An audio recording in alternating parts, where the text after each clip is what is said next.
This is Pat Cummins, this is Australia. One of the worst things I have ever seen done on a cricket field. Good night.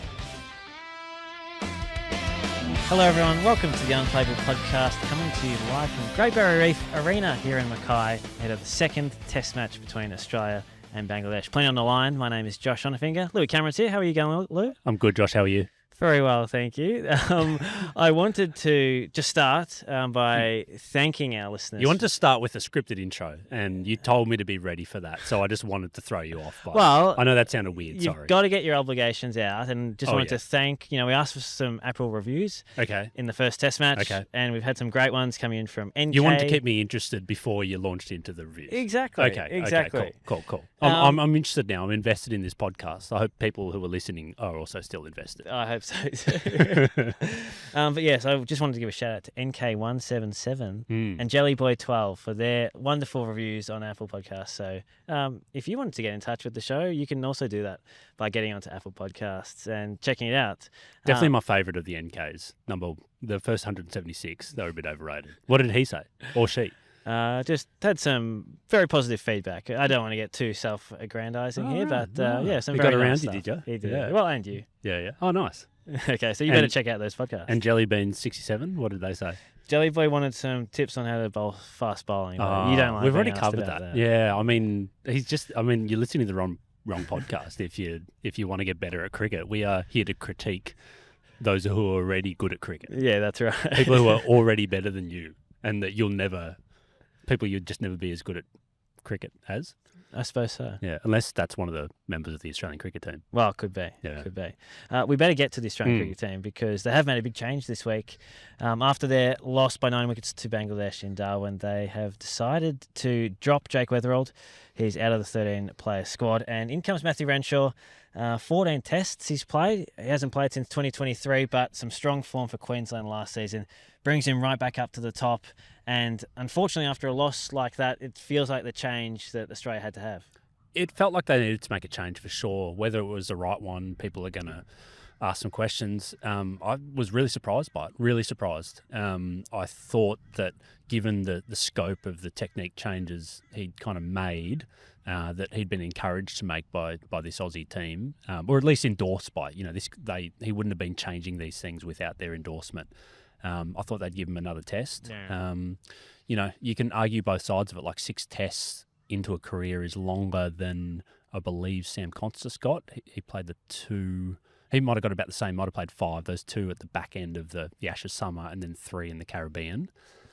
He was left out for Sri Lanka in between that, though, exactly wasn't he? right, and the World Test Championship final as well, and then came in when Marnus, the opening thing didn't work. Yep. So he got about as long as Sam, one more test than him. He got he got more than Nathan McSweeney, so double the amount of games. Yep.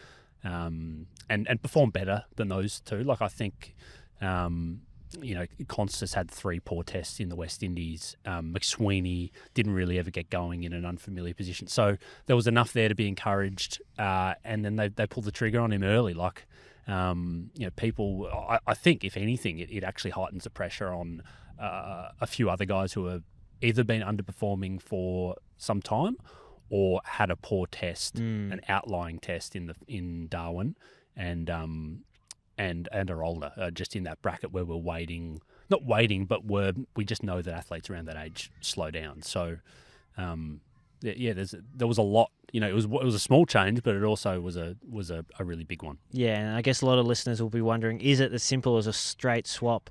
Matthew Renshaw coming into the 11 for Jake Weatherald. We saw him doing some practice at first slip today, pushing Bo Webster out of that position, which he just got off Usman Khawaja. Now he's into third slip. So does that mean we're going to see Renshaw straight to the top, or is there going to be some extra batting 11 shenanigans at play from the Aussies? Yeah, I mean, that was my first instinct when I saw the squad change. I'm like, this would be very on brand for them to do something funny. Travis Head went up to open. No one saw that coming last summer. That was kind of a bit of a forced change, but You would think it's a straight shot. I mean, Alex Carey, speaking to the media yesterday, said that he was looking forward to Renshaw opening the batting with Travis Head, so that's probably a pretty good sign. That's what's going to happen. Marnus is, the one, when I was saying, in terms of underperformance over a longer period of time, we're talking about Marnus, right? Yeah.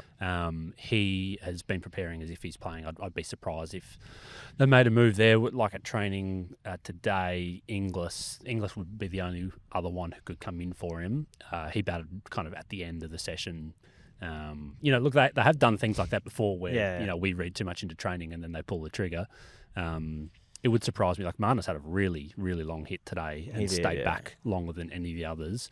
You would think his mood would have changed if he'd been told that he was out. So unless he hasn't been told that he's out. Well, maybe they're still waiting to have a look at the pitch. I know that they do rate Josh Inglis's versatility, but asking him or expecting him to come straight into number 3 in the Test team would be a big call, wouldn't it? It would. That would feel like a big change then if you've changed 2 of your top 3 after one defeat. It's on Australia really to prove this is an outlier, because as it stands, you go 11 of 13 tests beforehand they won, and then they've lost to the 9th ranked Bangladeshis, who had the best of the conditions in Darwin. So you might be able to kind of say that.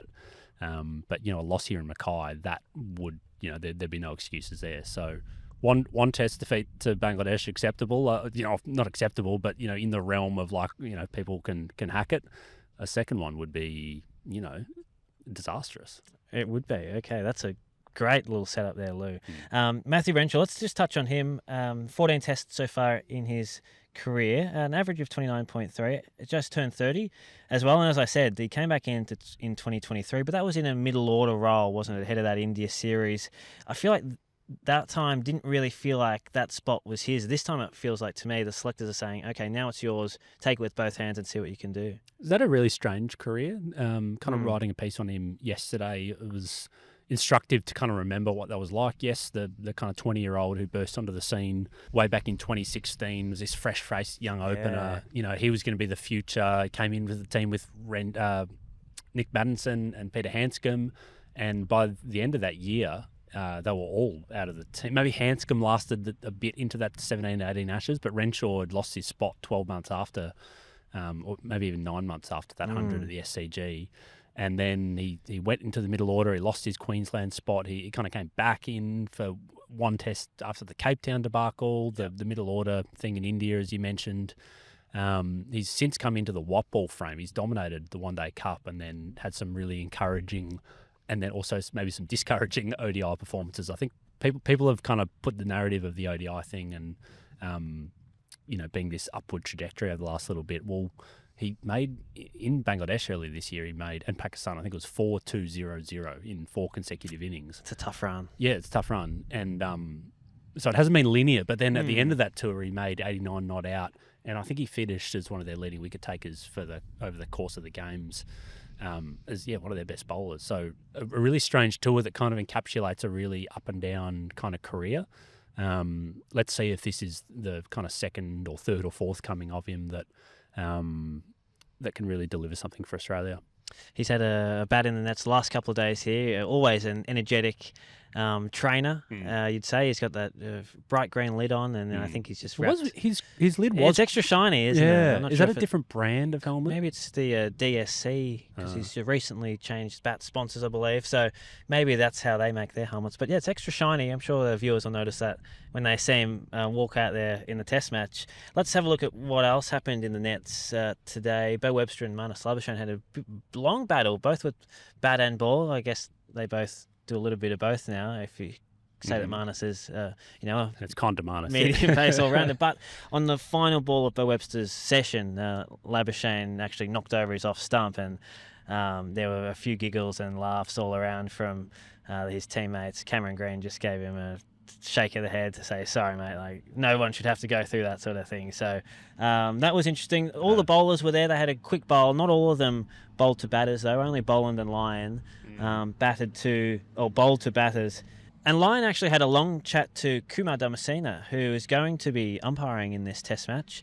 Of course, he was a off spinner himself, took over 200 wickets for Sri Lanka, and so perhaps they were just comparing a few notes on the craft of off spin bowling. Yeah, potentially. Maybe Nathan Lyon was giving him some tips for his Instagram page. Kuma Damascene has really exploded. Yeah, that he has medium. been prolific in that area, hasn't he? Yeah. Sorry, I don't know where I'm going with that other than I just wanted that to be noted. I know more about Nathan Lyon's last couple of days in the nets than I do Kumar Dharmasena's Instagram. Been watching him closely, Lyon. There's some suggestions that maybe the effectiveness that we saw in that Adelaide test last summer wasn't quite there in Bangladesh. In Darwin against Bangladesh, coming off a big injury layoff. The reports internally was that the fizz and the dip and everything was there. And, it's so windy here. We've just lost our camera. The reports were that post-injury, the fizz and the dip and everything were already there, or all back there for Lyon, which is a good sign. He's been working quite closely with James Franklin, who's kind of a bit of a new addition to this coaching staff. He's done a few tours, but I believe he's going to be here more frequently now that Dan Vittori is going to do more franchise stuff over the next little bit. And it's watching Lyon bowl to Carey just off a step in the nets today. Carey was explaining to Franklin what glove Nathan Lyon watches of his when he bowls to right-handers, and it was interesting just seeing Franklin kind of pick that up. So there's all these little because he's ostensibly the kind of bowling and spin coach. Yeah. So I think Carey was saying that Lyon watches his right glove religiously when he's bowling to right-handers. And that's his kind of aim point. Interesting. Yeah, okay. So that was this morning. The morning before that, he kind of laid out a little box with these yellow bits of tape on the pitch. And again, was just bowling off a step or two, just going through the basics. It was remarkable how often. So this box would have been maybe 30 metres. 30 centimetres? 30 metres. That'd be a big box. Even you could land your off spinner in a 30-metre box. Yeah, 30 centimetres, give or take, each side of it.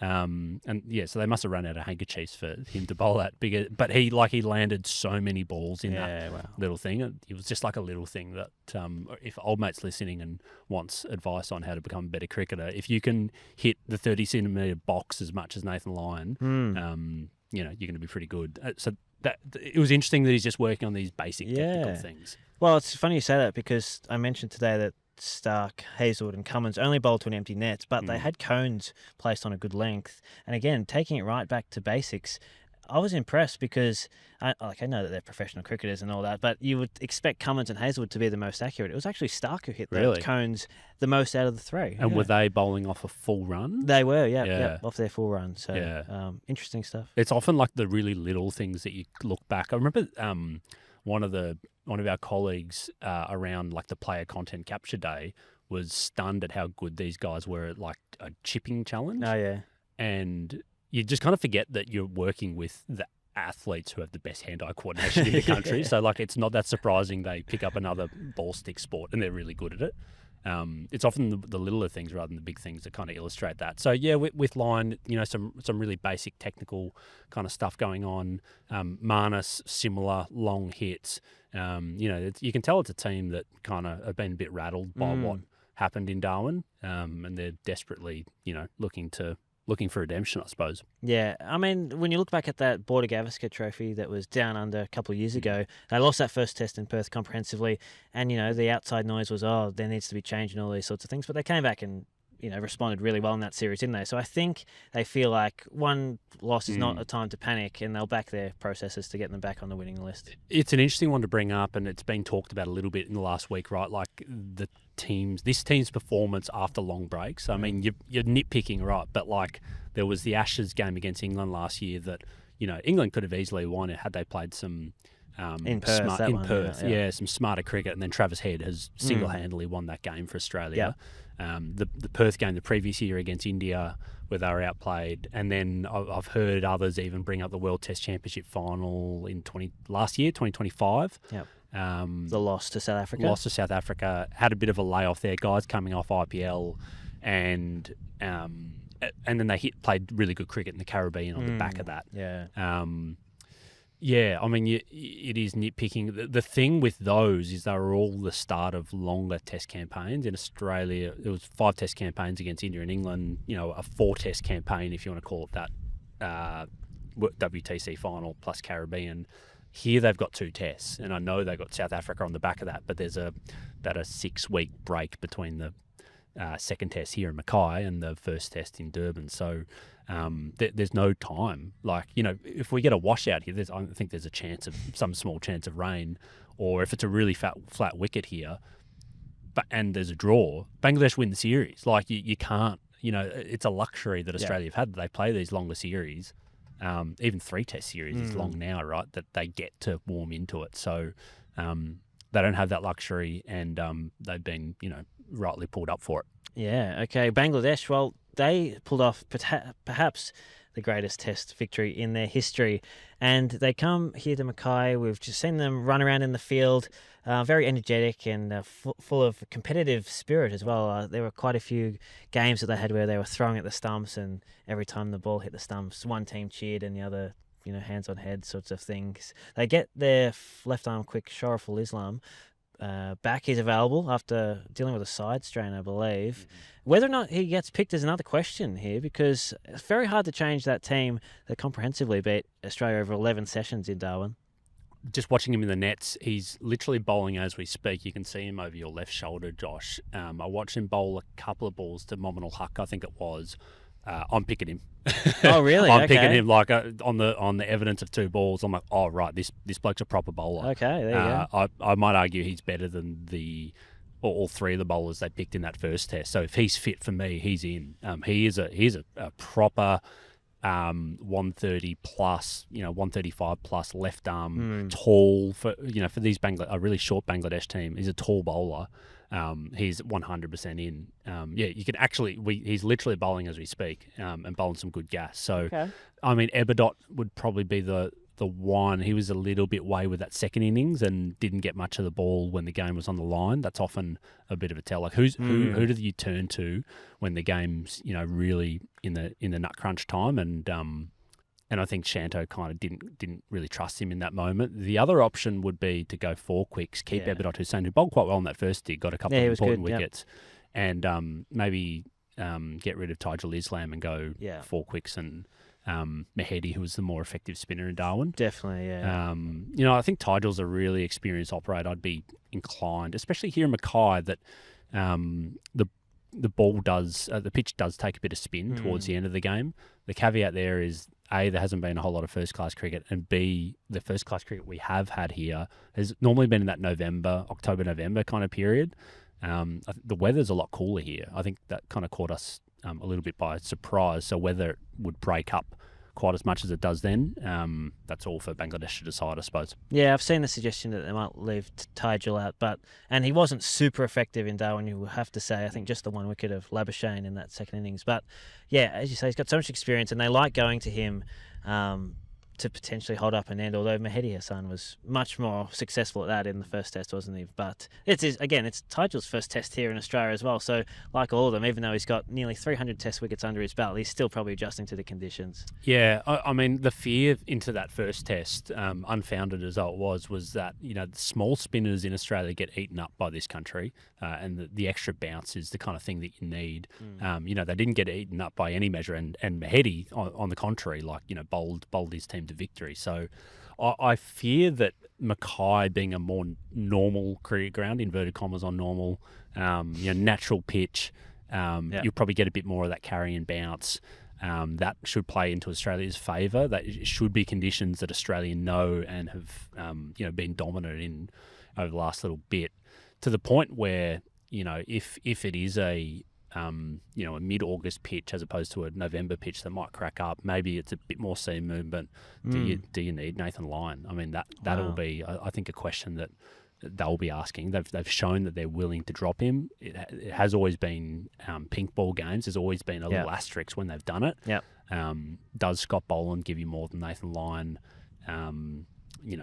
When you've got Webster and Green in the team, I'm not 100% sure that they'd do it, but it will definitely be a talking point. And Renshaw to bowl some offies as well, potentially. So, not saying that they're of Nathan Lyon's quality, but they are Aussies and they have got an They international are wicket. They are off spin. Yeah, Bo Webster as well. I guess you blag your way through it. I mean, I think you got enough seam bowling coverage personally. Yeah. And if they do think it's going to nip around a little bit more, then I think probably Webster comes into the game a little bit more. Bangladesh went after him in Darwin on a lower wicket. I think that's easier to do.